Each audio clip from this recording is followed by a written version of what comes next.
Hey guys, this is our day one of our chapter 5-6 review. We're going to be going through part of the material that will be on the chapter exam here through this warm up. Now, there is a warm up PDF that is attached to your Google Classroom.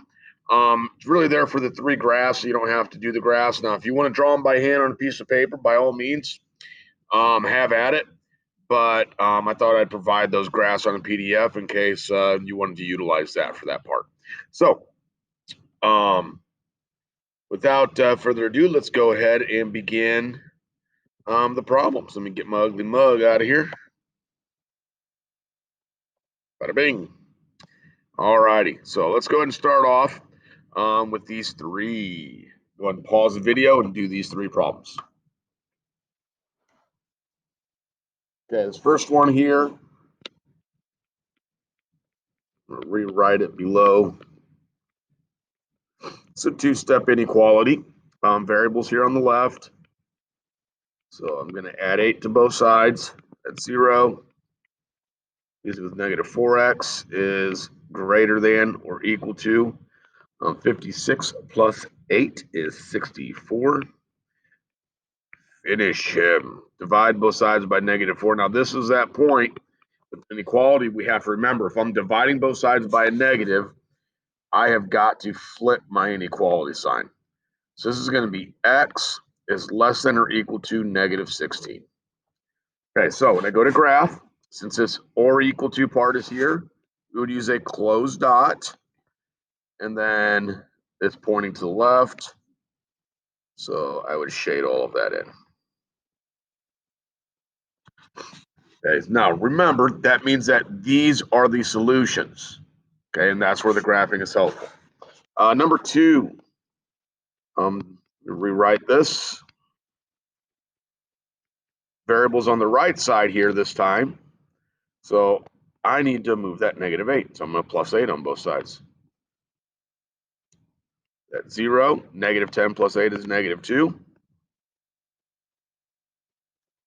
To undo division, I'm going to multiply both sides by 10.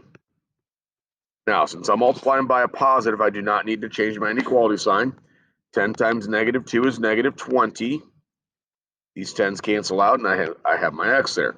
Now, in order to do this, we do not want our x on the left, so let's go ahead and rearrange. And reminder, when we rearrange here, we look at our answer.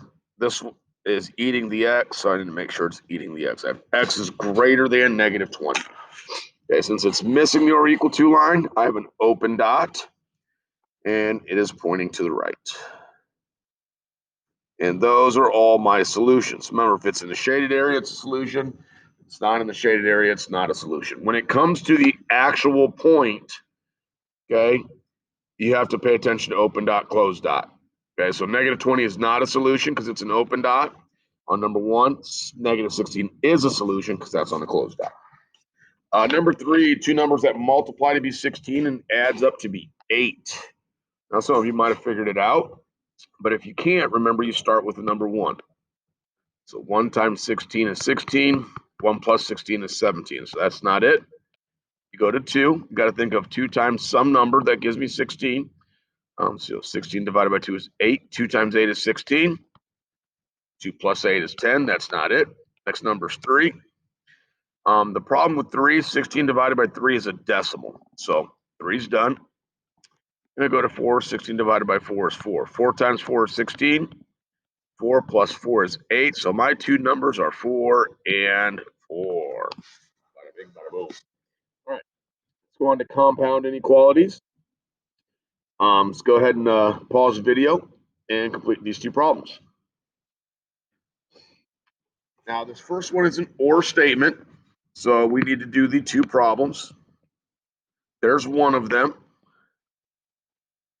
There's the second one, and the or is in between them. Now, you need to make sure that you put the word or in between them when you get to your answer. And I know that we didn't all do that when we did these before. So Let's go ahead and solve that first one. 4x minus 6 is less than negative 46. So add 6 to both sides. I get negative 40 divided by 4, and x is less than negative 10. Okay, so open dot on negative 10. That one goes left. Since it's or, I can go ahead and shade right away.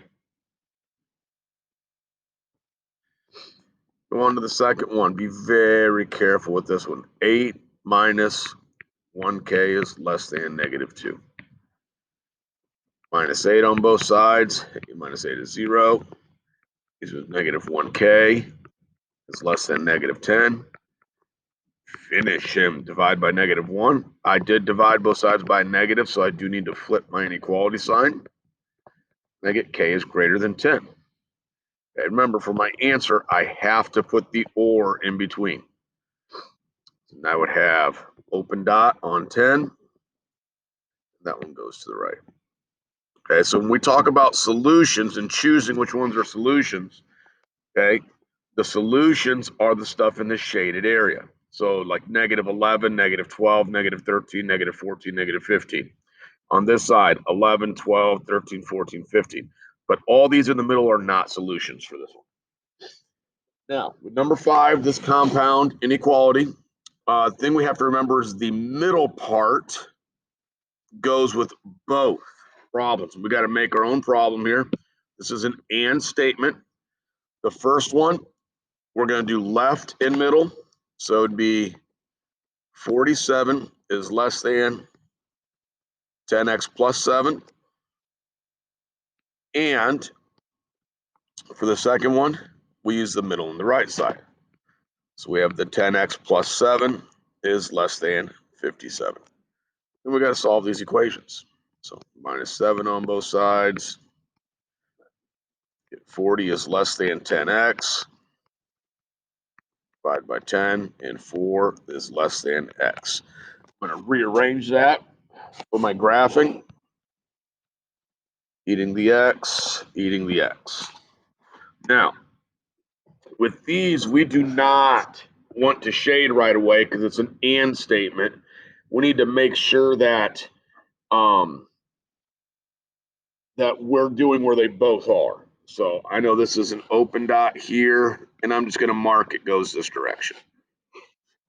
And I go to solve the second one. Minus 7 on both sides. I get 10x is less than 50. Finish him. And I get x is less than 5. Now make sure for my final answer, I put an and in between them.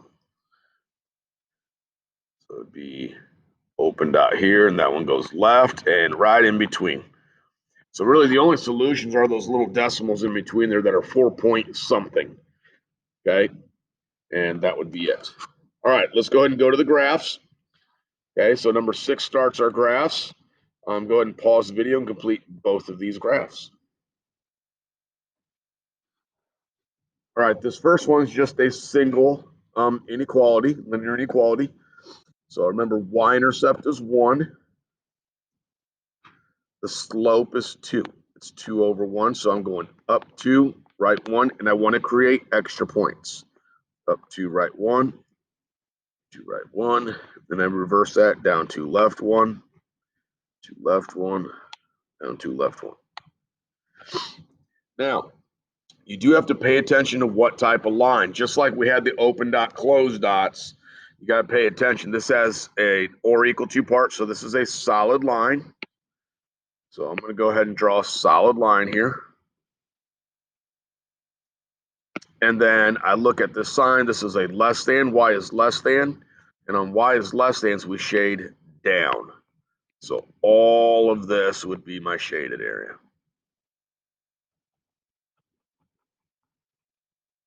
Okay. Number 7. Okay. One at a time. There's 2 of these. This is a system. So there's 2 of these. So we got y-intercepts 2. The slope is 4/3. That's up 4, right 3.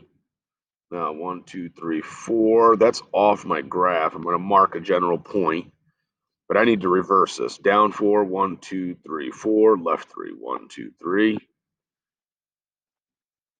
And this particular one is missing the or equal to part.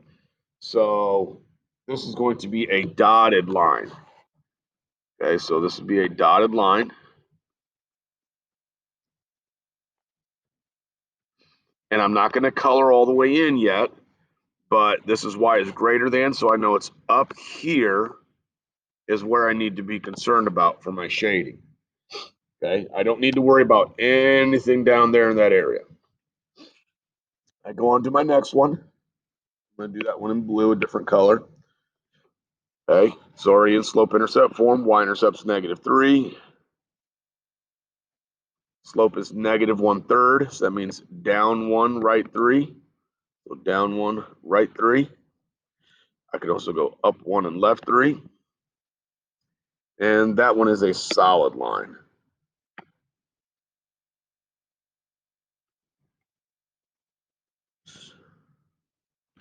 I can extend this a little bit more. There we go. Okay, now with the blue line here, this is y is greater than also, so this one's shaded up. So I'm deciding between this side and this side. All this stuff down here cannot apply because it wasn't even good for the red. So y is greater than, I'm going up. So this region in here is where all of my solutions are. Okay. Very last one. Let's go ahead and pause the video and complete this problem. All right, this is a system of equations. Now, when we do this particular problem, you do have to show the graph, okay? And you're looking for where they intersect. So the first one, y-intercept's 3. Slope is 1. That'd be 1/1. Up 1, right 1. From this point, up 1, right 1. And yes, you do need to make extra points. I'm going to reverse that. Fill my graph with points for that line. And we go ahead and connect it. Whoa, whoa, whoa. Make sure I grab the actual line. There we go. Okay, so first one is done. Now, one of these points should be where my second line intersects it if I did it right. Y-intercept's -4. My slope is 8. That'd be up 8, right 1. From here, up 8. 1, 2, 3, 4, 5, 6, 7, 8, right 1. Yes, they intersect there. I'm going to draw that line. And then I need to name what this data point is. Remember, it's x comma y. So for the x coordinate, it's at 1. For the y coordinate, it's at 4. Okay, so my answer would be 1, 4. Okay. All right. What you are going to do now is, oops, I forgot to change the slide. You are going to complete your review sheet. Okay. Also, make sure if there's any missing quizzes or anything that you need to get caught up on that's for this chapter, that you are taking care of that stuff also. The chapter test will be on Wednesday. So we have today, we have tomorrow for review, and then we are taking the chapter exam. Okay. Have a wonderful day, and we'll see you soon.